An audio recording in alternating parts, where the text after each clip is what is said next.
Ils sont fondeurs, ébénistes, pâtissiers ou fabricants de boutons. Et ils travaillent dans une EPV, une entreprise du patrimoine vivant. Ce label français reconnaît leur savoir-faire d'exception, une tradition qu'il faut transmettre de génération en génération. Hervé Bailly, c'est le magicien des couleurs à la manufacture de boutons Meignier. Comme en cuisine, il ne pèse rien. Moi, il n'y a rien de pesé. C'est tout l'œil qui rentre en compte, quoi. Voilà. Et après, c'est à vous de savoir le temps de trempage dans le colorant, quoi. Il a en charge des couleurs des produits, notamment celles des boutons pour les grandes maisons de couture. Il part à la retraite dans 2 mois et c'est une préoccupation pour son patron. Bonjour Hervé. Bonjour Thomas. Comment ça va? Ça va et vous? On a discuté de votre départ en retraite. C'est clair qu'on s'y prend tard. Ouais. Et à la fois, c'est aussi clair qu'on a envie de faire les choses bien. Moi, ce qui m'ennuie, c'est de partir et puis qu'il n'y ait personne derrière, quoi. Ouais. Ouais. Donc, en fait, la décision qu'on a prise, c'est qu'on va se faire accompagner par un cabinet extérieur qui va nous aider pour formaliser tout ce que vous savez faire et pour bien le transmettre. Je vais tout faire pour que la personne y arrive, quoi, hein. Il dit le peu de temps qui me reste, et puis s'il faut, je reviendrai. Ça, c'est sympa. Je reviendrai Ça, un c'est peu. sympa.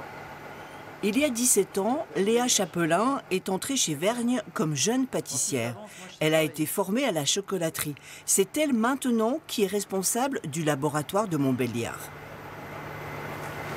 C'est toujours des nouveaux produits, donc on continue de se former de toute façon toute l'année, toute la vie. Faire grandir les gens, c'est le but, quoi.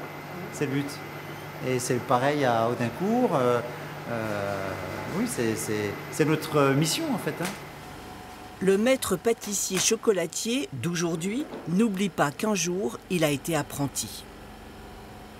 La tradition, la transmission, ce sont deux choses qui vont un petit peu de pair, hein. Donc, le patrimoine vivant, c'est la tradition, mais une tradition, par définition, ça se transmet.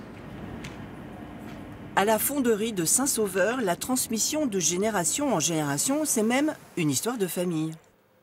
Sylvie Villaume, assistante de direction, va passer le flambeau à Amélie, sa fille. Manuel Henriquez, fondeur, meilleur ouvrier de France, forme son fils Anthony, qui passe ce concours cette année. Bruno Redouté a déjà choisi son successeur. Ce sera son fils Pierre, qui a suivi des études de commerce international. J'aimerais bien développer l'entreprise à l'international, mais aussi allier le savoir-faire ancestral de la fonderie avec de nouvelles technologies, notamment des exosquelettes pour le bien-être des employés. J'aimerais bien pouvoir à l'avenir que nos clients nous envoient un scan numérique en 3D et qu'on puisse imprimer leur modèle et à partir de ce modèle créer un bronze. L'industrie française a beaucoup délocalisé sa production à l'étranger. Dans ses pépites, EPV, Pierre Lamarre veut voir l'annonce d'une renaissance possible. Aujourd'hui, ces entreprises-là peuvent être un point d'ancrage pour redonner à l'industrie française, à l'industrie en général française, véritablement sa force et puis ses qualités dans le Made in France. Autre atout à jouer, les préoccupations environnementales. Hugo Delavel attend du législateur une loi qui noterait les meubles comme l'électroménager en fonction de leur impact sur l'environnement.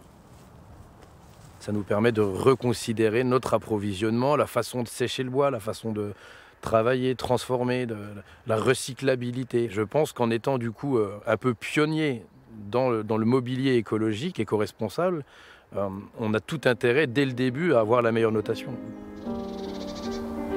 Ces entreprises EPV savent s'adapter aux contraintes de leurs clients et de l'époque, ainsi que conjuguer tradition et innovation.